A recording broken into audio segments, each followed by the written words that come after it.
السلام عليكم. سدح شيء ولقى حسمين حدي كور انت آذن واك اوت كآذن قلن كور انت آذن جيم كآذن سدح دان شيء ولقى حسمين قدبك سدحادنا آذن مهم ويا إن شاء الله تعالى كأردين تنكوات ميل تربضا أما عنتو تربضا اسكو عنين كور انت آذن جيم كآذن وحتى قاتا وها أدعوني سيد سامين بلاران أيكوغو يالانيسا marka aad work out ka bilowdo hadhooti cuntadaas tirada badan aad cunto waxay keeni kartaa inaad constipation ka qaato oo aad dibirto laziness inaad ka qaato caajis ay kugu sababto in hadhow jimka aad ka soo niyad jabto oo aad iskaga soo cararto marka waxaan kugula talin lahaa haddii waqti yar uu ka dhiman yahay jimkaaga xitaa gaajo ay ku hayso hal xabo moos qaado biyahaaga cad jimka tag kadib wixii aad cuni kartid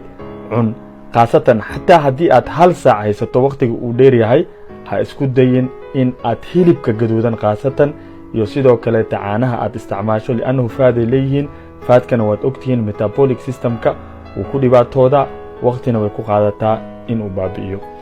qodobka labaad high intensity interval training cardio high ha sameynin ka hor inta aadan workout kaaga bilaawin waxaad ogaataan waa daalaysaa horta number 1 number 2 hadhow haddii aad ugu tala gashay in aad miisaan culus aad ku train garayso way kugu adkaanaysaa marka isku day inta badan cardioga after workout inaad ka dhigato oo wixii aad sameyn lahayd hadhowti aad gadaal ka samayso oo aadan ku bilaabin ilaa ma haddii aad tahay qof miisaan iska ridaya cardiogana muhiimadda u yahay workout-ka kaleetana raba inuu waxyar ka taataabto dabcan adigu waad samayn kartaa qodobka saddexaadna waa siigada dad badanaa isoo weydiiyey dhalinyaro badanaa isoo weydiiyey saameyn ballaaran may ku yeelataa workout-ka murqaha may dishaa horto xaqiiqda marka laga hadlo aan ka hadlo galmadoo dhan galmada dhinaceeda marka laga hadlaya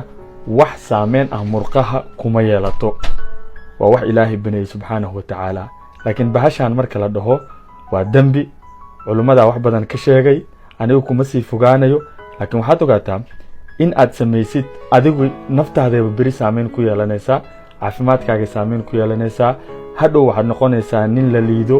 oo ay dadku hoos u fiiriyaan lazy ah waxba aanan qabsan karin